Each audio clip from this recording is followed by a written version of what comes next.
Hello listeners, we'll continue reading Ikigai. Now I'll start with chapter 2.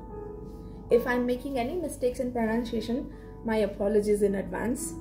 I love to read, that's why I'm continuing to read it. So let's start. Anti-Aging Secrets.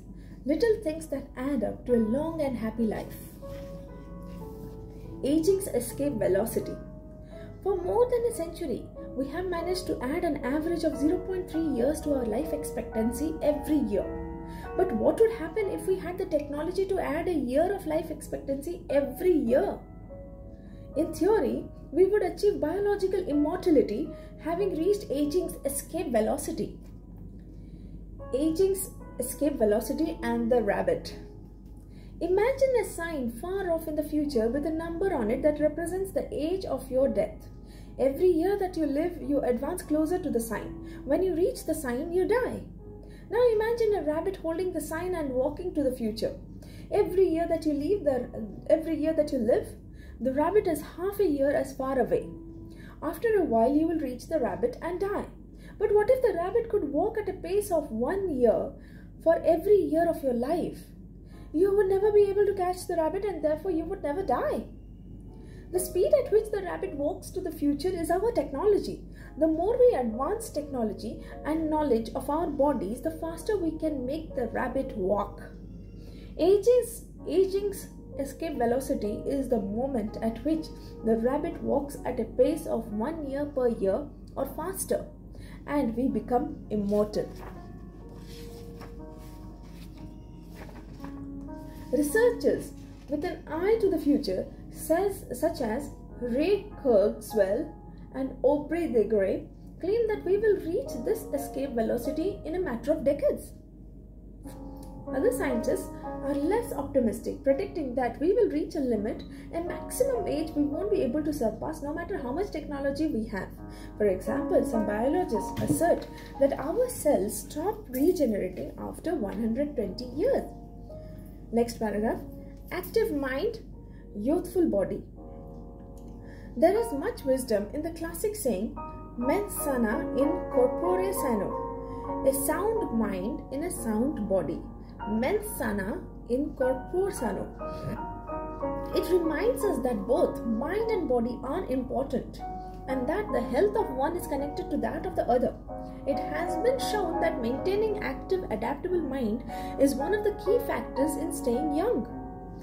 Having a youthful mind also drives you towards a healthy lifestyle that will slow the aging process.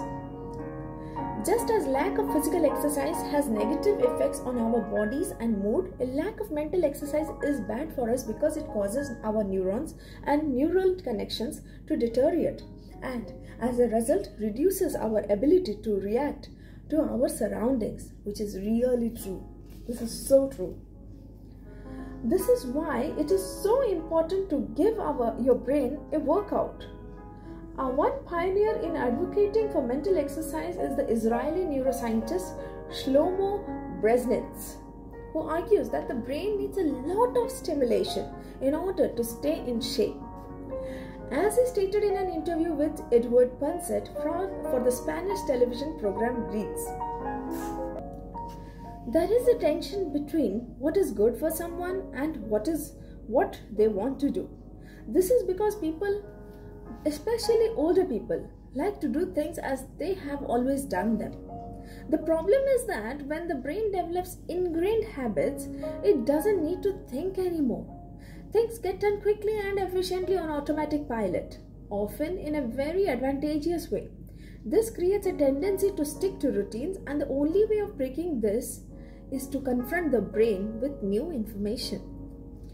Presented with new information, the brain creates new connections and is revitalized. This is why it is so important to expose yourself to change, even if stepping outside your comfort zone means feeling a bit of anxiety. It is a bit of scary for me to move out of my comfort zone. But yes, sometimes we have to. The effects of mental training have been scientifically demonstrated. According to Collins Hemingway and Shlomo Brzezinski, in their book Maximum Brain Power, Challenging the Brain for Health and Wisdom, mental training is beneficial on many levels.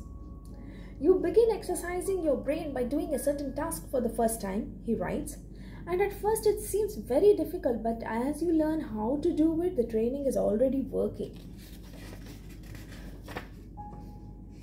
The second time you realize that it's easier, not harder to do, because you're getting better at it.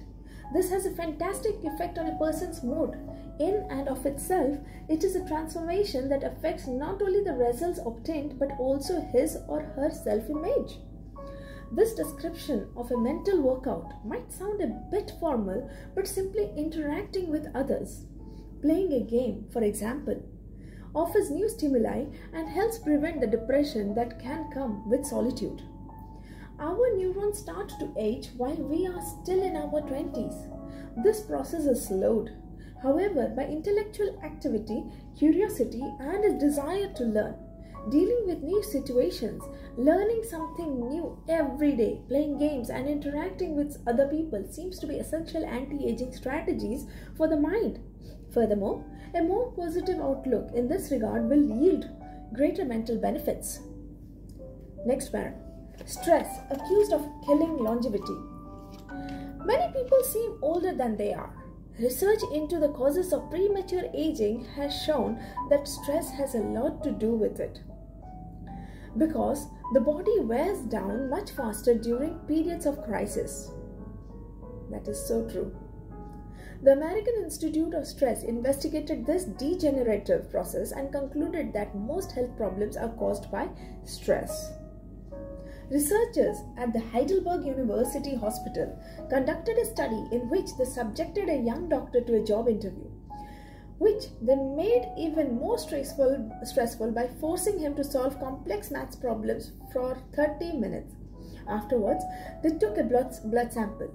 What they discovered was that his antibodies has reacted to stress the same way they react to pathogens, activating the proteins that trigger an immune response. The problem is that this response not only neutralizes harmful agents, but it also damages healthy cells, leading them to age prematurely. The University of California conducted a similar study, taking data and samples from 39 women who had high levels of stress due to the illness of one of their children and comparing them to samples from women with healthy children and low levels of stress. They found that stress promotes cellular aging by weakening cell structures known as telomeres, which affect cellular regeneration and how our cells age. As the study revealed, the greater the stress, the greater the degenerative effect on cells. How does stress work? Next para. These days, people live at a frantic pace. And in a nearly constant state of competition. At this fever pitch, stress is a natural response to the information being received by the body as a potentially dangerous or problematic.